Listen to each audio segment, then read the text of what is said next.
Hello students, आज हम transfer property act 1882 के अगले पार्ट की बात करते हैं। पिछले पार्ट में हमने आपको बताया था इसकी भूमिका के बारे में और उसमें हम अटेस्ट की बात कर रहे थे। अटेस्टेड, तो अटेस्टेड जैसे हमने आपको बताया था कि अटेस्टेशन के लिए दो हमें जो है वो विटनेस चाहिए, वो कॉम्पिटेंट होना चाहिए। कॉम्पिटेंट के मतलब है जो हमारे इस कॉन्ट्रैक्ट एक्ट में जो धारा 11 में क्या कहा गया कि हु इज़ कॉम्पिटेंट, तो उनको वयस्क होना चाहिए, 18 साल से ऊपर होना चाहिए और वो उनकी कंसेंट फ्री होनी चाहिए, साउंड माइंड होना चाहिए। ऐसे व्यक्ति जो हैं वो उसको अटेस्ट करेंगे उस डॉक्यूमेंट को, इंस्ट्रूमेंट को। तो इसके बारे में हमने आपको पहले बता दिया था। अब उसके आगे हम बात करते हैं लैंड की। लैंड क्या होता है? देखिए, लैंड में तीन चीज़ें शामिल हैं।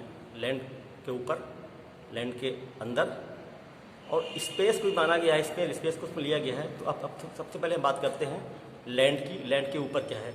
तो लैंड के ऊपर जो जितनी चीज़ें हैं, जैसे इसमें जल की बात करते हैं, रिवर की बात करते हैं, तो ये भी अचल संपत्ति में मानी गई है, क्योंकि वो इसका जो पानी है, जो इसका वाटर है, वो उससे जुड़ा हुआ है। तो जो बहता हुआ पानी है या रिवर है, ये भी अचल संपत्ति है। अब हम बात करते हैं जो ज़मीन के नीचे जो चीज़ें हैं, वो भी अचल संपत्ति हैं। जैसे ज़मीन के नीचे हम कोयला वगैरह या माइंस वगैरह हम निकालते हैं तो खुद के, तो वो भी अचल संपत्ति में आते हैं। इसमें स्पेस को भी लिया गया है, लेकिन स्पेस में ऐसा उसका अंतर्गत तो नहीं किया जाता है, लेकिन इसको मान लिया गया कि स्पेस भी इसमें आता है। अब हम बात करते हैं भूमि में जो चीज़ें जो हैं, जो रूटेड हैं। रूटेड का मतलब है जो जिनकी जड़ें भूमि में चली गई हैं, जैसे पेड़ हैं, इस तरह की जो है चीज़ें हैं, वो रूटेड मानी गई हैं, रूटेड इन लैंड। तो इनको भी अचल संपत्ति माना गया है। इसके बाद जो दूसरी चीज़ें आती हैं, जो एम्बेडेड, जो थिंग्स जो है एम्बेड की गई हैं, मतलब भूमि में गड़ा दी गई हैं, तो उनको भी अचल संपत्ति माना गया है। जैसे कि आपकी बिल्डिंग हो गई या इस तरह से कोई चीज़ें हो गई जो उसको हमने यूज़ करते हैं। तीसरी चीज़ आती है कि बेनिफिट के लिए जो चीज़ हमें एम्बेड की गई है, तो वो चीज़ें भी इसमें आती हैं कि हम उसको अपने बेनिफिट के लिए और उसको हम इसको ज़मीन में उसको जो है एम्बेड कर दिया गया है, ताकि उसको जो है उसका जो है यूज़ कर सके। तो ऐसी संपत्ति को भी हम अचल संपत्ति में माना गया है। ला ने ऐसी संपत्ति को ट्रांसफर प्रॉपर्टी एक्ट के अंदर उसको अचल संपत्ति माना गया है। अब हम उसके आगे बात करते हैं कि स्टैंडिंग टिम्बर, जैसे कि कहा गया है कि इसमें स्टैंडिंग टिम्बर, क्रॉप्स और ग्रोइंग जो क्रॉप्स हैं, ग्रासेस हैं, ये अचल संपत्ति नहीं है, इनको अचल संपत्ति माना गया है। क्योंकि ऐसा माना गया है कि ये संपत्ति क्या होती है, इन्हें वैसे तो ये रूटेड में तो कहा गया कि पेड़ जो है वो अचल संपत्ति हैं, लेकिन इन्होंने अचल संपत्ति मानना इसलिए माना है क्योंकि इनका आशय जो होता है वो क्या होता है। इमारत, जैसे स्टैंडिंग टिम्बर की बात करते हैं, तो स्टैंडिंग टिम्बर में हम उसकी जो लकड़ी का यूज़ करते हैं उसको बनाने के लिए, उसके जो फर्नीचर बनाने के लिए, और जो फल हम वहाँ से जो है जो ग्रास होती है, ग्रास जैसे कि उसको काट के हम यूज़ करते हैं, चारा के लिए यूज़ करते हैं, तो उसको भी हमने इसमें जो है इन्होंने एक्ट ने प्रावधान है कि वो चल संपत्ति हैं। और दूसरी चीज़ें जो हैं, दो चीज़ें तो ये हो गई, स्टैंडिंग टिम्बर हो गया, ग्रास हो गए, और ग्रोइंग क्रॉप्स। क्रॉप्स को हम क्या होते हैं, जो फसलें होती हैं जब उग जाती हैं तो उनको हम काट के लेकर के आते हैं, तो वो स्टैंडिंग टिम्बर में आते हैं। यहाँ एक चीज़ और इसमें ध्यान देने वाली बात है कि ऐसे फल जो होते हैं, जो फल देने वाले पेड़ होते हैं, उसको अचल संपत्ति माना गया है। ऐसा है कि माना गया है कि जो जब तक वो जो है पेड़ हैं फल दे रहे हैं, जैसे मान लिया आम का पेड़ है, और जब तक वो फल दे रहा है तो अचल संपत्ति होगा। और जैसे ही उसका आशय होगा कि हम इसको हमें काट के इसको हम इसकी लकड़ी को हमें अपने फर्नीचर में यूज़ करना है, तो ये चल संपत्ति हो जाएगी, तो इसको ये स्टैंडिंग टिम्बर में आ जाएगा। यहाँ मेन चीज़ है कि जो पेड़ उगाए गए हैं उनमें आशय क्या है, जिस व्यक्ति ने उस पेड़ों को उगाया है उसका आशय क्या है। उसका आशय यह है कि उनको हमेशा हरा भरा रखना है, तो वो दूसरी चीज़ है। और अगर उसको काट करके उसको लेकर के आना है तो वो फिर वो स्टैंडिंग टिम्बर में आ जाएगा, और जो कि वो चल संपत्ति हो जाएगी। तो ये तो हमने आपको बताया स्टैंडिंग टिम्बर के बारे में, ग्रास के बारे में, क्रॉप्स के बारे में। अब हम इसके बाद बताएंगे जो हमें जो लैंड से हमें जो बेनिफिट्स मिल रहे हैं वो किस में आते हैं। तो लैंड से जो हमें बेनिफिट्स मिलते हैं तो वो भी हमारे अचल संपत्ति में आते हैं। जैसे भूमि से हमें जो अचल संपत्ति भूमि में आती है, तो उसमें हमें जो अधिकार मिला है, जैसे सड़क मार्ग में चलने का अधिकार, वो भी अचल संपत्ति है। जैसे कि मछली पालने का अधिकार, वो भी जो है अचल संपत्ति है, क्योंकि वो जहाँ पर जो तालाब है या पानी है भूमि से जुड़ा हुआ है, भूमि में है, तो उस तरह के अधिकारों को भी हमने यहाँ पर इस प्रोविज़न में माना गया है कि अचल संपत्ति का अधिकार है। तो ये तो हो गया हमारे बेनिफिट्स की बात हो गई। अब हम बात करते हैं आगे कि एक्शनेबल क्लेम की बात करते हैं। इसमें एक्शनेबल क्लेम की बात की गई। एक्शनेबल क्लेम क्या हुआ है? तो एक्शनेबल क्लेम बहुत ही साधारण सी बात भाषा में आप समझिए कि ये एक ऐसा ऋण होता है जो अनसिक्योर्ड होता है, ये सिक्योर्ड नहीं है, और ये जिसका दावा जो किया जा रहा है वो दावेदार के कब्जे में नहीं होता है, और ये मूवेबल प्रॉपर्टी होती है। तो ये मूवेबल प्रॉपर्टी का राइट होता है। तो इन सबसे पहली बात इसमें इन ईयर डेट है, इन सिक्योर्ड है। अगर ये सिक्योर्ड कर लिया जाएगा तो ये मार्गेज में आ जाएगा, प्लेज में आ जाएगा। तो ऐसे जो चीज़ें अधिकार होते हैं वो इसमें नहीं आते हैं। तो इसके अंदर जो एक डेट होना चाहिए और डेट इनसिक्योर्ड होना चाहिए, और वो दावेदार के कब्जे में नहीं होना चाहिए, और ये चल संपत्ति से संबंधित मूवेबल संपत्ति से मतलब होना चाहिए। तो ऐसा अधिकार जो होता है, जो ऐसा दावा होता है, वो एक्शनेबल क्लेम होता है। तो इसमें एक्शनेबल क्लेम की बात की गई है। हालांकि इसका एक पूरा एक चैप्टर है जो कि लास्ट में जो उसको काफ़ी विस्तृत रूप से दिया गया है, जिसको कि हम बाद में इसको इस पर चर्चा करेंगे, जो लास्ट में दिया गया है, जैसा कि हमने आपको पहले ही बताया गया था। तो ये इस तरह का जो है ये इसमें एक्शनेबल क्लेम में आता है। अब इसके बाद आती है नोटिस की बात आती है कि नोटिस क्या होती है। तो आपको हम नोटिस के बारे में बताएं। नोटिस जैसे आप सब जानते ही हैं कि नोटिस का मतलब होता है किसी तथ्य के बारे में जानकारी। अब नोटिस होना या नोटिस देना, नोटिस देने का मतलब है कि हम किसी तथ्य के बारे में किसी को जानकारी देते हैं, वो उसको मालूम हो गई तो उसको नोटिस हो गई।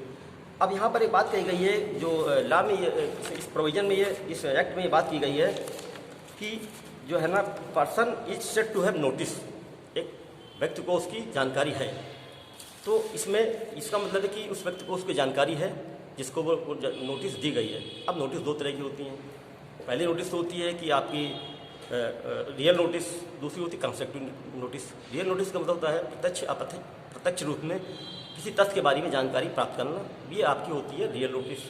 इसको बोलते हैं रियल नोटिस कि हमने किसी तथ्य के बारे में आपको बताया, वो आपको प्रत्यक्ष रूप से या प्रत्यक्ष रूप से आपको हमने जानकारी, तो रियल नोटिस हो गई। अब इसके बाद होती है कंस्ट्रक्टिव नोटिस। तो रियल नोटिस और कंस्ट्रक्टिव नोटिस में एक विशेष बात यह कि कंस्ट्रक्टिव नोटिस होती है जो ऐसी नोटिस होती है कि जिसके बारे में ये जो हमारे लॉ जो है, लॉ के हिसाब से माना जाता है कि अगर किसी व्यक्ति को इस व्यक्ति की जानकारी, इस तथ्य की जानकारी होना चाहिए था, और तो ये माना जाता है कि यदि ये सिद्ध कर दिया जाता है कि किसी व्यक्ति को इस तथ्य की जानकारी होनी चाहिए थी, तो ये माना जाता है कि वो कंस्ट्रक्टिव नोटिस है। तो कंस्ट्रक्टिव नोटिस का मतलब होता है कि उस व्यक्ति को उसके बारे में जो है जानकारी होनी चाहिए थी, इस चीज़ की बात की गई है, जो ये बाद में सिद्ध किया जाता है। अगर सिद्ध हो जाता है, और इस तरह की जो नोटिस होती है वो लॉ में जो है वो इस तरह की नोटिस को प्रिज्यूम किया जाता है कि इसको जो है किसी भी तरह से खंडित नहीं किया जाता है। इसको ये जो लॉ जो है ये प्रिज्यूम करता है कि कंस्ट्रक्टिव नोटिस के बारे में आपको पता है और आप इसको असिद्ध नहीं कर सकते हैं। तो ये तो बात आई आपकी इसकी कंस्ट्रक्टिव नोटिस की बात आई। अब उसमें कंस्ट्रक्टिव नोटिस में क्या क्या चीज़ें आती है, ये कंस्ट्रक्टिव नोटिस इस पर क्या क्या शर्तें होती हैं। तो इसमें सबसे बड़ी पहली शर्त ये होती है कि अगर आप किसी चीज़ को नकारते हैं, ठीक है, wilful abstention from any inquiry और सर्च, अगर आप किसी जानकारी या किसी तथ्य को जानबूझकर आप जो उससे हटना चाहते हैं जहां आपको होना चाहिए था, तो ऐसी ये माना जाएगा कि आपको इसके बारे में आपको पता था। दूसरा आता है कि ग्रॉस नेग्लिजेंस। ग्रॉस नेग्लिजेंस क्या होता है? नेग्लिजेंस का मतलब होता है कि किसी असाधारण होना, मतलब जो आपकी किसी चीज़ को आपको करने की जो जिम्मेदारी दी गई थी, उससे आप जो लापरवाह हो गए हैं, तो इसको बोलते हैं नेग्लिजेंस। और यहाँ घोर नेग्लिजेंस का मतलब ये होता है कि आपने उसमें बहुत ही बड़ी असावधानी की है, जिससे कि क्या हुआ कि आप जो है आपको करना चाहिए था और आपने उसको नहीं किया। तो यहाँ पर नेग्लिजेंस की बात आती है कि आपने उसको नेग्लिजेंस किया है। फिर उसके बाद आती है कि अब ये तीसरी चीज़ आती है कि कब माना जाएगा। अगर कोई रजिस्ट्रेशन हो गया है तो रजिस्ट्रेशन को माना जाएगा कि ये सूचना के रूप में माना जाएगा कि रजिस्ट्रेशन जो है सूचना के रूप में है। अगर अगर रजिस्टर्ड करा दिया जाता है किसी डॉक्यूमेंट को, इंस्ट्रूमेंट को, तो ये माना जाएगा कि उसकी जो रजिस्ट्रेशन है वो एक तरह की सूचना होती है। और दूसरी चीज़ फिर इसके बाद आती है कि actual position of A notice of title. अगर किसी व्यक्ति के पास अगर उसका एक्चुअल पोजीशन होता है तो ये माना जाता है कि वो उस पर उसका अधिकार है। तो ये तो हो गया आपका एक्चुअल पोजीशन ऑफ नोटिस। फिर उसके बाद हम ये बताती है कि नोटिस जो है किसको मान्य होती है। अगर हम नोटिस किसी एजेंट को देते हैं तो ऐसी नोटिस जो है वो प्रिंसिपल के ऊपर ही मान्य होती है, क्योंकि अगर प्रिंसिपल जो है नोटिस अगर एजेंट को दी गई है तो प्रिंसिपल को फिर मान की जाएगी। अगर हम पार्टनरशिप की बात करते हैं तो पार्टनरशिप में अगर एक पार्टनर को अगर नोटिस दे दी गई है तो वो ये माना जाएगा कि उस पूरे फर्म को वो नोटिस मान्य होगी, अर्थात वो नोटिस फर्म के लिए भी मान्य हो जाएगी। फिर आ जाता है कि इम्पोर्टेंस हम नोटिस की इम्पोर्टेंस क्या है। देखिए, नोटिस की इम्पोर्टेंस यहाँ पर यह है कि नोटिस अगर किसी व्यक्ति को दी गई है और उसमें अगर ये कहा गया है कि भाई हमें इसकी नोटिस नहीं थी, जैसे मान लिया कि एक संपत्ति है और संपत्ति को जो है उसने जो है क्रय किया है और उस संपत्ति पे पहले से कोई मेंटेनेंस चल रहा था कि भाई किसी पार्टी को उसको जो मेंटेनेंस देना है और वो व्यक्ति उसको भेज देता है, तो जिस व्यक्ति ने उस संपत्ति को खरीदा है वो कहता है कि भाई हमको इसकी जानकारी नहीं थी और हमें इसका ये नहीं पता था और हमने इसको जो विद कंसिडरेशन इस संपत्ति को खरीदा है, तो ये माना जाएगा कि उसके ऊपर ये लायबिलिटी नहीं आती है कि वो मेंटेनेंस को दे। तो यहाँ पर यह होता है कि यदि सूचना उसको जो है नहीं मिल पाई है और उसने उस संपत्ति को एक विद कंसिडरेशन के उसको परचेज किया है, तो यहाँ पे ये माना जाएगा कि वो उस व्यक्ति का दायित्व नहीं बनता है कि उसको उस तरह से जो है उसके ऊपर भार आए कि उसको मेंटेनेंस देना है। अभी हमारे एक व्यूवर ने बात की थी कि भाई उसमें जो है आप ये बताइए कि लीज होल्ड और फ्री होल्ड में क्या अंतर है। तो मैं उनको बताना चाहता हूँ कि देखिए, लीज होल्ड का मतलब होता है कि कोई आपकी प्रॉपर्टी है, आप उसके मालिक हैं, लेकिन आप उसके मालिक तो हैं लेकिन वो प्रॉपर्टी एक्चुअली है वो गवर्नमेंट की होती है, राज्य सरकार की हो या हो या केंद्र सरकार की हो।